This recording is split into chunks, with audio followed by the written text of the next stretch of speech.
জয় ঠাকুর। শ্রী শ্রী রামকৃষ্ণ পুঁথি চতুর্থ খণ্ডের অন্তর্গত নিত্য নিরঞ্জনের মিলন এবং প্রভুর মহোৎসব এই অধ্যায় থেকে আমাদের পাঠ চলছে। আজ আমরা এই অধ্যায়ের 13তম দিন 497 পর্ব পাঠ করছি। পৃষ্ঠা সংখ্যা 325 অর্ধেক থেকে 326 কিছু অংশ পর্যন্ত।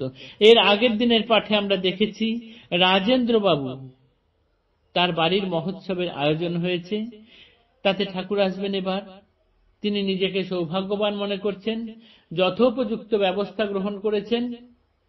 তিনি ঠাকুরকে একজন শ্রদ্ধেয় প্রণম্য সাধু হিসেবে জানেন, কিন্তু ঠাকুর যে তার থেকেও বড় বেশি সেটা তিনি জানতেন না। কেননা তখন বঙ্গদেশে কেশব সেনী রমরমা, কেশব সেনকেই সবাই বিশাল বলে জানেন। সেই কেশব সেনী যখন দিনের দিন বলে পাঠালেন যে আসতে পারবেন না, তিনি মুচড়ে গেলেন।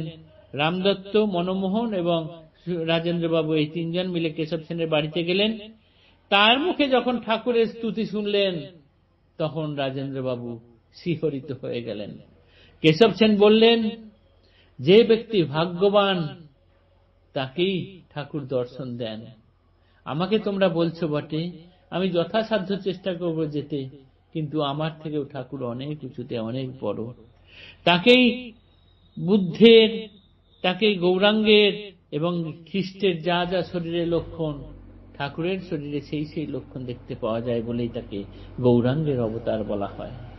আমি তাকে মানি। এই কথা শুনে এসে রাজেন্দ্রবাবু আর এতটুকু কার্পণ্য করলেন না, মুক্ত হস্তে খরচ করতে থাকলেন। পরের অংশ আজ পাঠ করছি। অনুষ্ঠানে সন্ধ্যা হতে শুরু করলো। ঠাকুর এবার আসবেন। তিমির বসনা সন্ধ্যা এলো গেল বেলা, ক্রমে ক্রমে ফুটে ভক্ত তারকার মালা।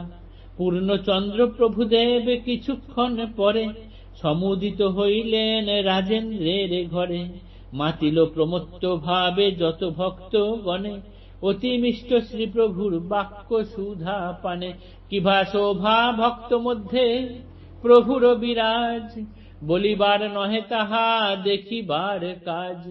অপরূপ রূপ অঙ্গ ফুটিয়া বেড়ায়, দেখিলে মানুষে কি বা মায়ারে ভুলায়। বিশ্ববিমোহিনী শক্তি বর্জিত তখন, যাহাতে মোহিত করে রাখে ত্রিভুবন। রূপময় প্রভুদেব রূপেরও সাগর, বিন্দুলয়ে গড়ে মায়া বিশ্ব চরাচর। সে বিন্দুর এক কণা কামিনী কাঞ্চন, যাহাতে বিমুগ্ধ চিত যত প্রাণীগণ। রূপে ডুবিবার সাধ যাহারও অন্তরে, তিলে কেন দাও ঝাঁপ রূপেরও সাগরে। ভাগ্যদোষে প্রভুদেব যাহারে বিরূপ, সেই না দেখিতে পায় শ্রীপ্রভুর রূপ। স্বরূপের এক বিন্দু বিশ্বরূপে যার, বুঝো কি রূপের ছবি শ্রীপ্রভু আমার। লোকে শুনি কবে কথা কূটতর্ক করি, যদ্যপি তাহাতে এত রূপেরও মাধুরী। কেননা মজিল সবে দেখেছে অনেকে, এমন বচন যার দণ্ডবত তাকে। গললগ্নিকৃত বাসে তাহারে উত্তর, বৃন্দাবন চন্দ্র কৃষ্ণ মুরলী অধর। ভুবন মোহন রূপ বাঁশরীর গান, দেখিলে শুনিলে নাহি কাহারও এরান। গোপ গোপী পশু পাখি পুঞ্জ কুঞ্জ বন, কালো জল যমুনা পাষাণ গোবর্ধন। গোঠ মাঠ বৃক্ষলতা ভুলিল সকলে, কেবল গোকুলে বাকি জটিলে কুটিলে। জটিলে কুটিলে হেথা পাষণ্ডী সকল, মুখে ভরা নিন্দাবাদ হিংসা হলাহল। লীলা পুষ্টি হেতু জন্ম হয় অবতারে, শ্রীচরণ দর্শনে মুক্ত হয় পরে। গরলের বিনিময়ে সুধা পরে পায়, দয়ার সাগর প্রভু তাহার কৃপায়। দয়া যেন তেন রূপ দয়াল প্রভুর, অমিয় বরসি বাণী কণ্ঠে মিঠা সুর। শ্রবণ মধুর সুর নহে বিস্মরণ, ভাগ্য বলে বারে যে করেছে শ্রবণ। গীত শুনিবার সাধে সকলের মনে, ফুটিয়া বলিতে না রে শ্রীপ্রভুর স্থানে।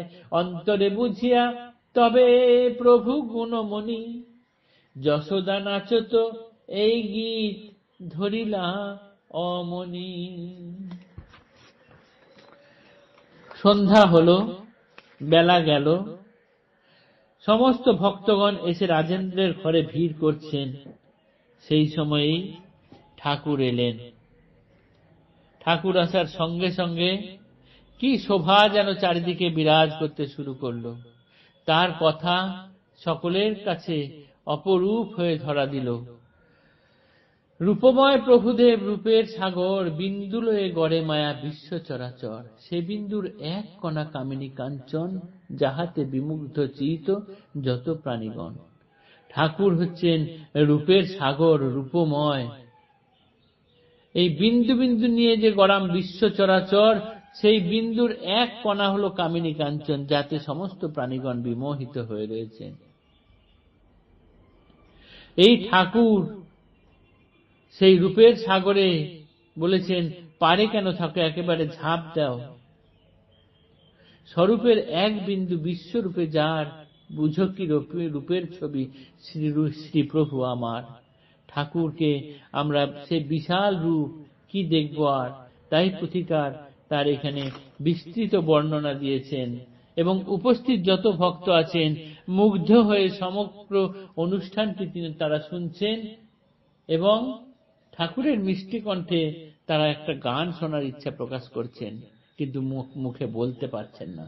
ঠাকুর তাদের অন্তরের কথা বুঝতে পেরেছেন। বুঝতে পেরে যশোদা নাচত বলে এই গানটি এবার ধরেছেন। আজকের পাঠ এইটুকুই থাক। ঠাকুরের গান আমরা আগামী দিনে পাঠ করব। জয় ঠাকুর, নমস্কার।